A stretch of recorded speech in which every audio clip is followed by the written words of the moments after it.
Welcome to Panda's Nightmares, where the lines between reality and the unknown blur. Tonight, we're diving into the bizarre and mind-bending world of glitch in the Matrix stories.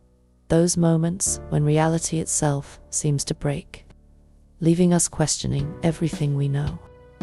From impossible coincidences to unexplainable events, these stories will make you wonder, are we really living in the real world? Before we begin, I want to remind you that I'm raising funds for my dad's medical treatment. If you'd like to support, the GoFundMe link is in the description below. Every bit helps, and your kindness means the world. Now, let's step into the strange and unexplainable. Story 1. When I was around 20 years old, I started having recurring dreams about a woman with long black hair named Aurora, pronounced Aurora. The dreams varied, but her distinct face and name always appeared in them for reasons I couldn't explain. It became so frequent that I would wake up feeling frustrated and confused. I even tried Googling her name, desperate to figure out if there was some kind of connection or meaning behind it. After a few months, though, the dream stopped, and I brushed it off, assuming my mind was just playing tricks on me. Fast forward a few years to Halloween 2009. I was in the car with a friend, parked at a gas station. As I was about to pull out and merge onto the highway, I received a phone call from a random number. I stopped the car to answer, but no one responded on the other end. While I was sitting there, a driver behind me became impatient, honked, and swerved around my car to get ahead. The moment they got onto the highway, a silver Civic lost control and crashed directly into their vehicle. Both cars were totaled. I called the police and waited at the gas station for them to arrive. Tragically, it turned out that the drivers of both cars had lost their lives. If I hadn't stopped for that phone call, there's no doubt in my mind it would have been me in that accident. Later, out of a mix of gratitude and curiosity, I called the number back. It rang 3 times before going to voicemail. The message on the other end said, "Hi, you've reached Aurora. Please leave your name and number."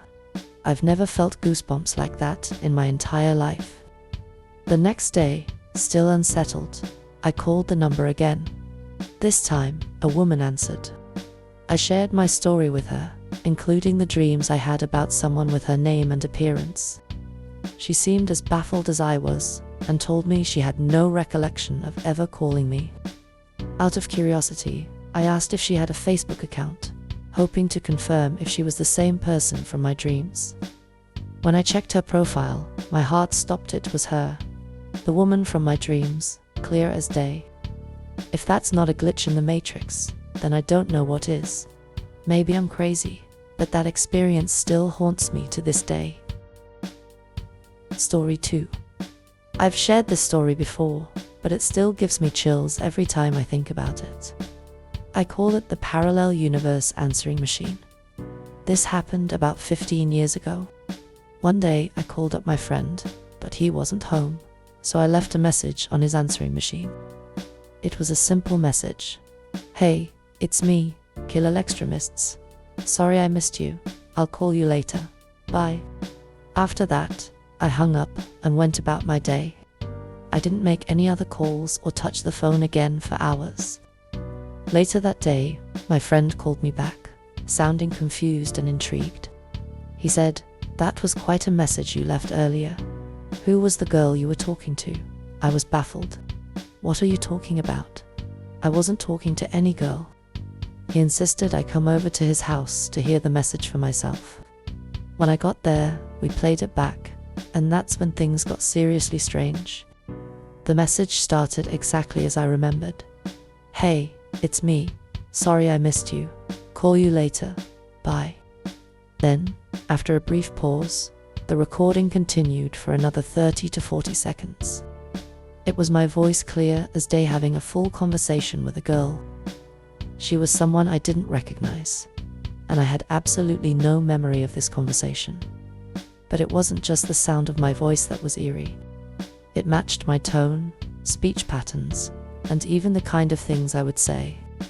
In this supposed conversation, I was telling the girl I'd love to go skiing with her, but needed to stop by my shop to work on a car first. Oddly enough, those details aligned perfectly with my life at the time. The whole thing felt too specific to dismiss. The recording eventually stopped, leaving both me and my friend stunned. His answering machine was a digital 1/0 tapes to examine or tamper with. We also didn't have party lines or any shared connections that might explain how someone else could have gotten on the line. There was no logical explanation. To this day, I can't figure out what happened. Was it a glitch in the machine? A crossover with some alternate version of myself? All I know is, hearing my own voice in a conversation I never had was one of the most unnerving experiences of my life. Story 3. It was a stormy evening, and I was driving home when I noticed that a side road leading up to the local golf course was blocked off by flashing barricades. Beyond the barricades, I spotted a Mercedes parked with its hazard lights on. As an EMT, I decided to stop and check if someone needed assistance. Grabbing my flashlight, I approached the car and shone the light into the back seat. There, I saw a man slumped over, seemingly asleep.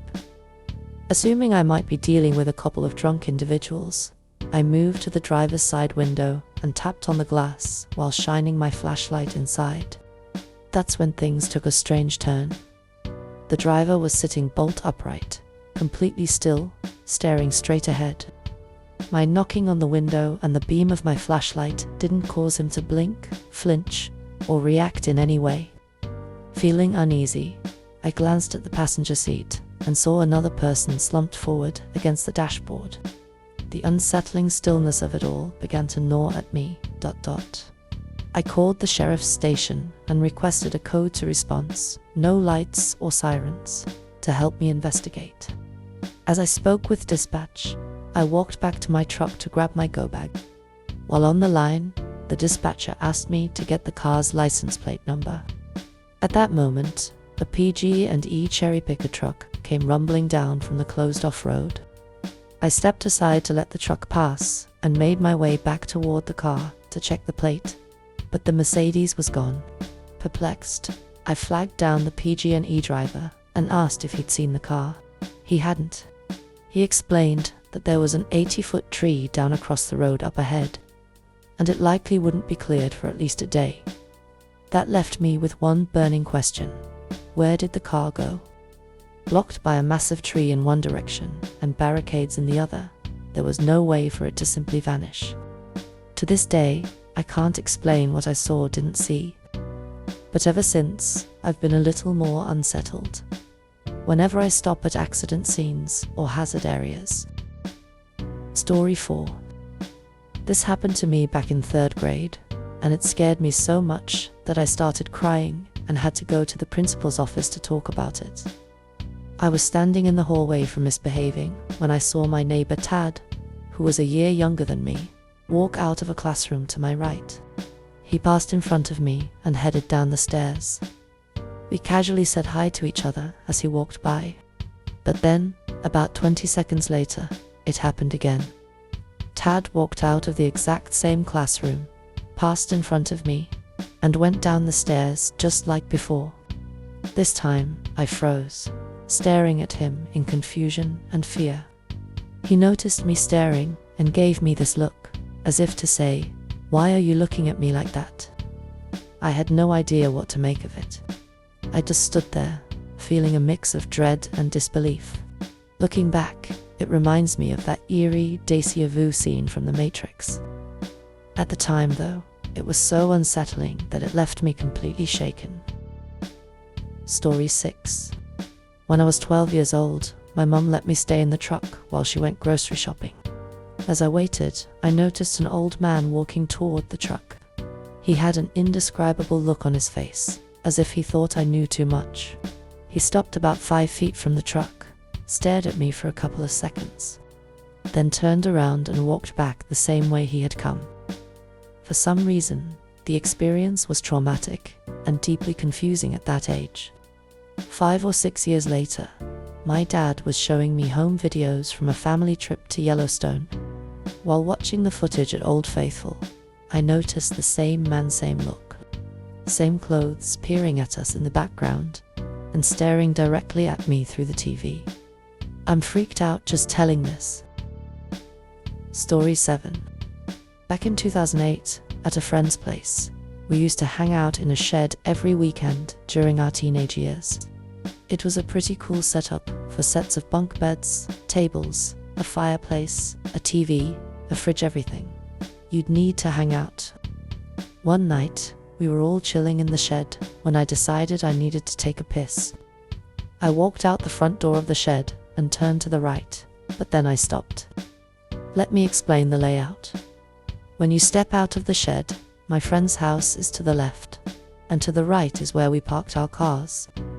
Beyond the cars, it was just empty fields and trees. By this time, it was dark, with the lights from the house barely illuminating the area between the house and the cars, before fading into the darkness. As I started walking toward the cars to relieve myself, I saw my friend's older brother standing there. He was just standing still, facing into the darkness. I watched him for a good 5 to 10 seconds as he stood there before he walked behind a couple of trees in one of the cars, eventually disappearing from view. Confused, I went back into the shed and asked my friend what his brother was doing by the cars. The conversation went like this. Me: "Hey man, what's your brother doing by the cars?" Him: "What do you mean?" Me: "He just walked off behind the cars." His brother: "I'm right here." I looked over, and there his brother was sitting in a chair with a drink, wearing the exact same clothes I had just seen him in. The only way into the shed was through the door I had just come through, and there was no way he could have slipped past me. To this day, I have no idea what happened. Maybe I was just seeing things, but I watched him for a solid 10 seconds. It's always puzzled me, and I've never experienced anything like it since. Story 8. I got my wisdom teeth out in 2000, right around the time the original Matrix came out on VHS. After the surgery, I was completely out of my mind on Percocet, because my wisdom teeth had been awful. My mum brought me home, dropped me in bed, and rented the movie for me since I hadn't seen it in theaters. I remember being annoyed by the sunlight streaming through the window and causing a glare on the TV, but I was too drugged up to get up and do anything about it. A little after the famous black cat glitch scene in the movie, I passed out. Apparently, I slept for about 8 hours, but I didn't realize it. The tape in the VHS player kept rewinding itself and playing on repeat. When I woke up, the movie was at roughly the same spot as when I had passed out, but it was pitch black outside. For me, it felt like no time had passed at all. I completely lost my mind. I started freaking out and screaming, convinced I had discovered the secret and that someone had turned off the sun. I cried and tried to explain my revelation to my panicked family, who had no idea what was going on. To this day, they've never let me live it down. Story 9. My dad had this little toy monkey that he used to call his favorite child. He'd tease me and my siblings about it all the time. Not in a mean way, but it drove us nuts, and we spent hours plotting how to steal it from him. One day, we finally got our hands on it. We drew all over it with black Sharpie, mangled it a bit, and then threw it in the garbage. My dad laughed it off and searched for it for a while, but eventually figured out what we had done. After about a week, he gave up looking for it. Fast forward a few years, when I was about 17, I was walking down the street in Toronto. I don't live there. I was just visiting friends. While walking, I noticed this little orange object on the side of the road. Curious, I went over to pick it up, and to my absolute shock, it was the exact same monkey. It even had the black Sharpie lines we had drawn on it years earlier. I stood there, completely stunned. I can't even begin to calculate the chances of something like that happening, especially since our garbage is taken to a local dump nowhere near Toronto. Story 10. I used to work as a satellite installer, and one day I was driving between two small towns in North Carolina, Statesville and Taylorsville. It's about a 20-minute drive along a perfectly straight 2-lane road with nothing but trees on either side. It was the middle of the day, and I was wide awake, listening to Howard Stern on Sirius Radio. All of a sudden, out of nowhere, I went from being completely alert to feeling like I was falling asleep. It wasn't gradual, it hit me in an instant. My head started drooping, my eyes were closing, and what snapped me out of it was my car bouncing, like I had hit a speed bump. But I was still in the middle of the road, with no speed bumps in sight. Howard Stern was still mid-sentence, exactly where he'd been a second before, but my GPS had lost its signal. Then I heard it say, recalculating, and when the signal came back, I realized I was 12 miles further down the road than I remembered being on. I had missed my turn by 5 miles. My first thought, even though I consider myself a level-headed atheist, was that I'd fallen asleep, hit a tree, and died. I seriously wondered if I was now in some strange afterlife. The feeling was so strong that I drove to the nearest gas station, got out, and walked inside with sweaty palms, half expecting the cashier not to see me at all. To my relief, she did. I bought a Red Bull and stood there for a moment, trying to process what had happened. I've convinced myself it was some kind of highway hypnosis. I must have been driving on autopilot without realizing it. But what still baffles me is how I didn't lose any of the Howard Stern broadcast. When I used Sirius's rewind feature, there was no gap in the show, nothing was missing. Even now, it's hard to explain. Story 11. I used to work in a building with 3 levels of sub-basements. The lab equipment I worked on was located in the lowest basement, and I was the only one with a key to access it. Inside that basement, there was an old wired phone, and while I often worked late nights, I wasn't working that night. I was asleep in my apartment, 10 miles away from the lab, when my cell phone rang at 3 a.m. It was my girlfriend, and she was hysterical, asking me why I had tried to scare her. Confused, I asked what she was talking about. She said she had just received a call from the basement phone at my workplace. On the line, someone who sounded exactly like me had been slowly repeating her name, over and over, until the call ended with crackling and fading out. At first, I thought she had to be lying, but when I checked her phone, there it was, a call logged at 3 a.m. from the basement phone. Even now, I have no explanation for how that happened, and it still freaks me the fuck out. Story 12. I have 2 stories that are just weird as hell. If someone else told me these, I probably wouldn't believe them. But I swear, with every fiber of my being, that they happened exactly as I described them here. The first one happened a couple of years ago. My mum and I had gone to A&W for lunch. I can't remember the occasion, and we were sitting there eating our meals. Our table was close to the washroom doors, so I couldn't help but notice everyone going in and out. The first person I noticed was an old man hobbling out of the bathroom. He walked past, and I glanced at him before going back to my meal. Not even 30 seconds later, another man came out of the bathroom, and I froze. It was the exact same person. Same limp, same clothes, same face, everything. I brushed it off, but then, a couple of minutes later, it happened again. This time, it was an old woman. She came out of the bathroom, and 30 seconds later, the exact same woman came out again. My mum looked at me and said, "You look like you've seen a ghost." I stammered something and wrote it off as me going crazy, but I've never been able to shake how real it felt. The second story is even stranger and remains the single most bizarre experience of my life. When I was about 9 years old, my dad and I were visiting family in Nevada. They lived in a dry, remote area with a decent-sized trailer. A couple of days into the trip, I was outside playing with my cousin, just messing around in the dirt. At some point, I looked up and noticed something unusual.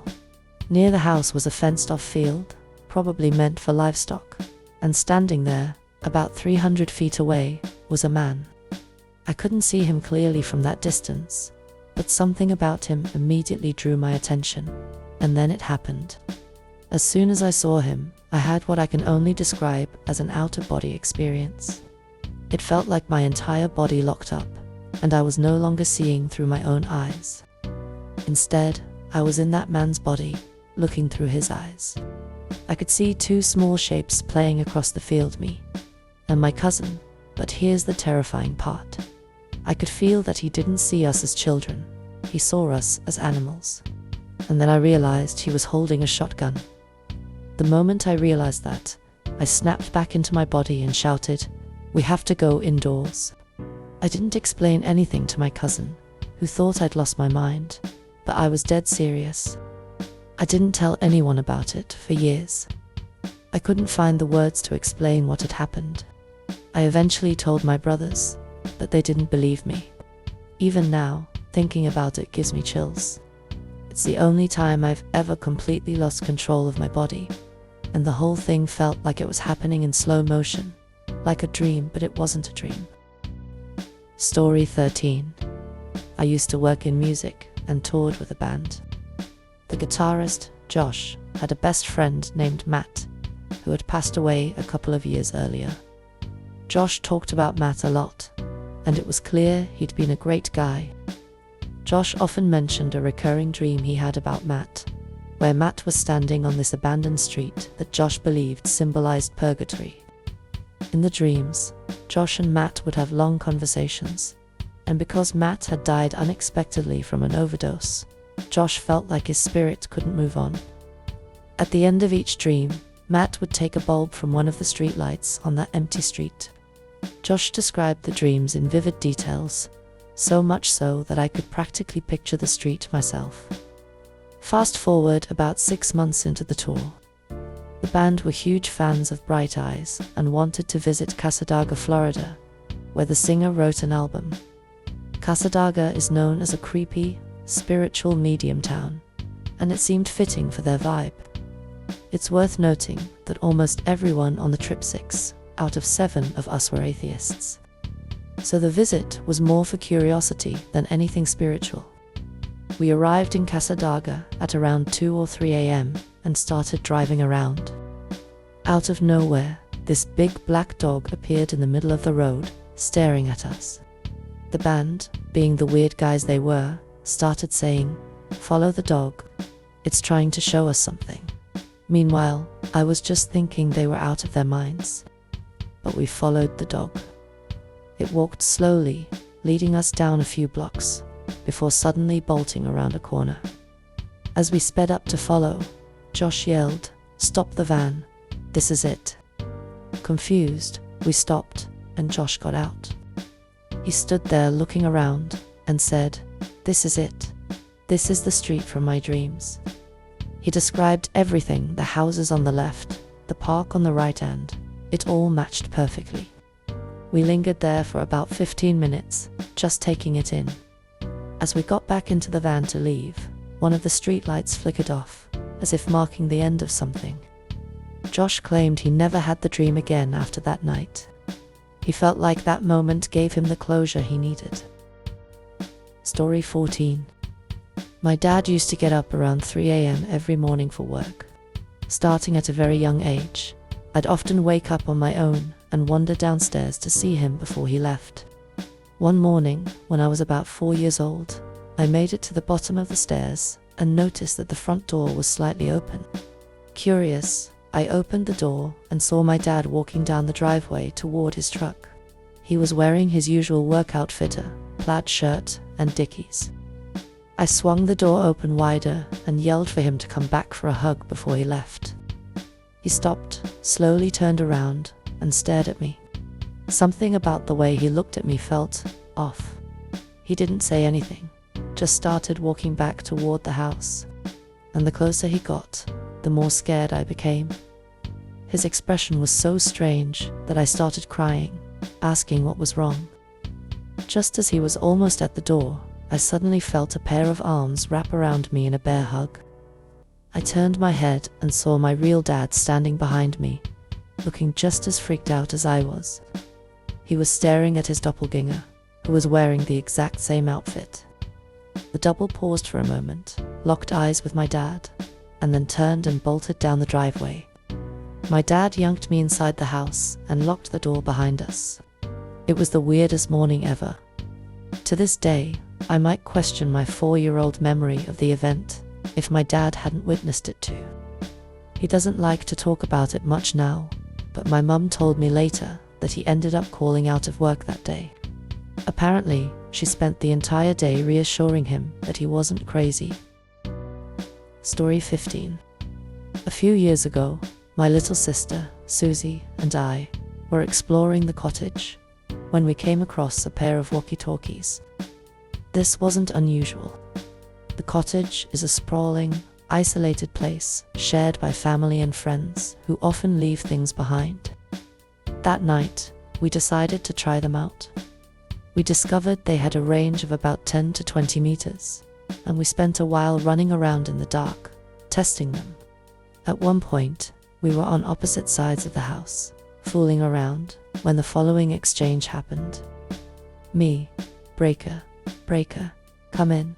This is Thundercat. Over. Susie, giggling. This is Dragon 7. We are closing in on your location. Over. Me: negative, you'll never catch me. Thundercat out. Susie, giggling. Who is this? Me: this is Thundercat. Come in, Poopsmith. Susie, giggling. No, seriously, who is this? At this point, I walked into the next room and saw Susie browsing a bookshelf, her walkie-talkie abandoned on the floor. She looked at me and said, "Hello," while the giggling continued over the walkie-talkie. I stared at her, then down at the walkie-talkie, and asked, "Wait, who is this?" The giggling on the other end suddenly stopped. There was nothing but dead air. The nearest house was a couple of kilometers away, and the cottage was surrounded by nothing but wood sand, a spooky cave. When I asked Susie about it, she said she'd gotten bored of the walkie-talkie a while ago and hadn't been part of the goofy codename conversation. We searched the entire place, top to bottom, but found no one and nothing that could have been making the call. We tried using the walkie-talkie a few more times that night, but never managed to contact the giggling voice again. To this day, I still accuse Susie of being the voice on the other end of the line. But deep down, I know she wasn't. When I told her what had happened, the fear on her face was real. Story 16. I was a sophomore in high school, hanging out at my girlfriend's house watching a movie. It was around 10 p.m. when the movie ended, and I decided to skateboard home. I only lived about 2 blocks away, and the neighborhood was quiet and suburban, nothing unusual. As I was skating downhill, toward a larger street not busy, especially at night, he hit a rock. My plan had been to cruise across the street, since there weren't any cars coming in either direction. Instead, I flew off my board and skidded about 3 or 4 feet, landing hard on my head, shoulder, hip, and knee. The pain was excruciating, and I couldn't move. I lay there on my back, screaming in agony, when I noticed a car coming down the street, about 30 yards away, and then it hit me. I was right in its path. This was a 2-lane street, and I was dead center in his lane. My head was lined up perfectly with the wheel. Panic set in. I tried everything, yelling, screaming, willing myself to move, but nothing worked. The car kept coming, completely unaware of me. It was about 15 yards away. Still no attempt to swerve. 10 yards, I could hear the engine getting louder. I closed my eyes, braced myself, and prepared for the worst. And then, nothing. I opened my eyes. The car was gone.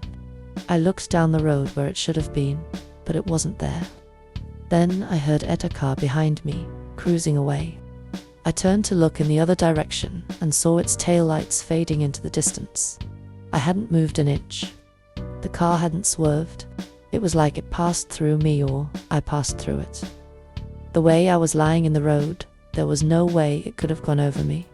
Not with the position I was in. It wasn't a big car. There just wasn't room. I can't explain it. Terrified, bloody, and confused, I hobbled home and went to sleep. No one believed me when I told them, but I swear it's fucking true. Story 17. History was always my thing, and I was doing well in the class. One day, the teacher decided to split us into teams for a group quiz, pulling out the hardest questions he could think of. My group ended up winning, getting all the answers correct mostly because of me, to be honest, and a little immodest. Afterward, someone on the other team, clearly frustrated, said, "Jesus Christ, John, did you memorize the frickin' book?" To prove his point, he opened the textbook to a random page and asked, "What's the little factoid on the side of page 492? I had no idea.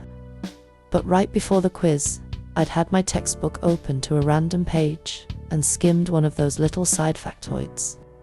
It was about the genocide in Rwanda, appropriately titled, Genocide in Rwanda.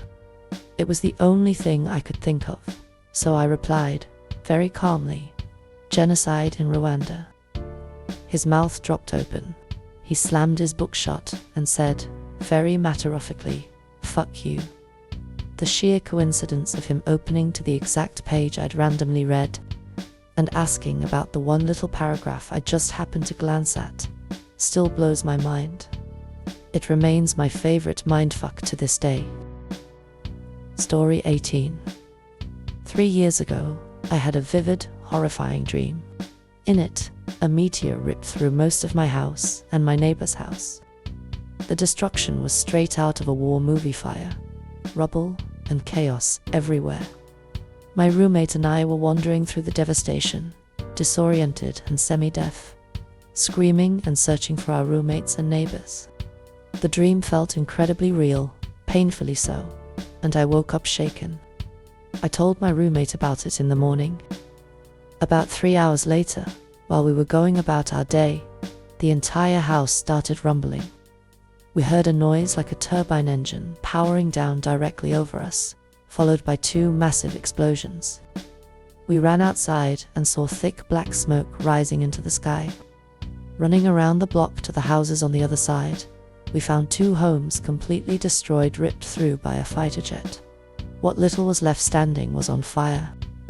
We began walking through the area, shouting to see if anyone was trapped inside. It was total devastation, eerily similar to my dream. That's when my roommate reminded me of what I'd told him earlier that morning. I like to chalk it up to coincidence, because I don't believe in premonitions. But I still can't explain how closely the dream mirrored what actually happened. It's something I'll never forget. Story 19. My family owns a house on Cape Cod. Before we bought it, the house belonged to a white supremacist who had an autistic son named Jimmy. Jimmy was known for putting on a trench coat and fedora, climbing trees, and shooting cats and dogs with a BB gun. When my parents moved in, they found a bunch of Nazi paraphernalia in one of the bedrooms. They moved it to the shed, told the previous owner he had a week to collect it, and then threw it all out. At the time, I was 7 years old and knew none of this. That's when I started being visited. For 5 nights in a row, I saw a figure in a trench coat and fedora. He had no discernible features. He looked like a silhouette, as though he was being backlit. But there was no light source in the room. He would stand in the corner, crouch on the floor, or sit on the empty bed across from mine. My brother's bed, though he was away at summer camp. One time, he sat in a rocking chair, and when I looked again later, he was gone but the chair was still rocking, ... After a few nights of this, I told my parents. My mum dismissed it as a nightmare, but my dad was intrigued. He told me to say, "Jimmy, I don't have your stuff," the next time I saw him. The following night, when the figure appeared again in the corner of my room, I mustered my courage and said, "Jimmy, I don't have your stuff." At that, Jimmy walked straight over to me, leaned in until his face was just an inch away from mine, and then disappeared. I never saw him again. Years later, I learned about the history of the house, including the previous owner and Jimmy. I've often wondered if I might have overheard this story as a child, suppressed it, and then imagined the encounters. But to this day, Jimmy remains vividly real to me. Story 20. I can't explain this, and I hardly believe it myself. I've only ever told a couple of people about it, and none of them believed me. On 2 separate occasions, I've breathed underwater without any mechanical assistance. The first time was when I was about 11 years old. I was swimming in the diving well at my gym, a pool about 14 feet deep with a fairly small surface area. I've always been a strong swimmer, confident in the water, and I loved diving to the bottom, flipping over and looking up at the surface. That day, I dove to the bottom and sat against the wall, as usual. Suddenly, I had an overwhelming urge to breathe in. I tried to ignore it, scoffing at how absurd my brain was being. But the thought came back, stronger and more convincing this time. I don't know why I decided to do it. It's not something I would ever consciously choose, but in that moment, I did. I took the smallest, most cautious breath in. I felt a great deal of pressure, but I breathed normally. It wasn't water, it was air. I took 4 full breaths while sitting at the bottom of the pool. Each breath left me more horrified and agitated, because it defied everything I understood about reality. My disbelief was overwhelming. Eventually, I panicked and shot to the surface as fast as I could. Once I calmed down, I tried to rationalize what had happened. My logical mind told me there must have been a bubble of air trapped around my face somehow. But even at 11, I knew that air doesn't just stick to someone's face, it rises to the surface. I tried diving again and again to replicate the experience, but only succeeded in getting water up my nose. I gave up, completely confused. It happened again, 4 years later, in the same pool. This time, I took 5 breaths. It felt just as surreal, and I had the same inexplicable confidence that it would be okay to breathe. Afterward, I was left just as baffled as the first time. I'm 30 years old now, and I still can't make sense of it. I've only ever told a select few people, and no one has believed me. I've spent years trying to understand it was at some kind of glitch, some phenomena I'm unaware of.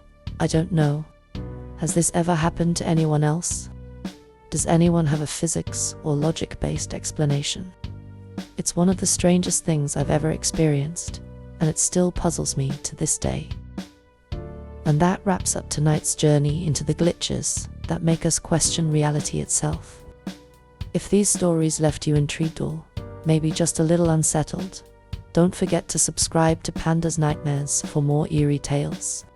Hit that like button, follow for updates, and explore my other videos for more mysterious and spine-tingling content. And once again, if you can, please consider supporting my dad's medical treatment through the GoFundMe link in the description. Your generosity truly makes a difference. Thank you for watching, and remember, reality might not always be what it seems. Stay curious, stay safe, and I'll see you in the next nightmare.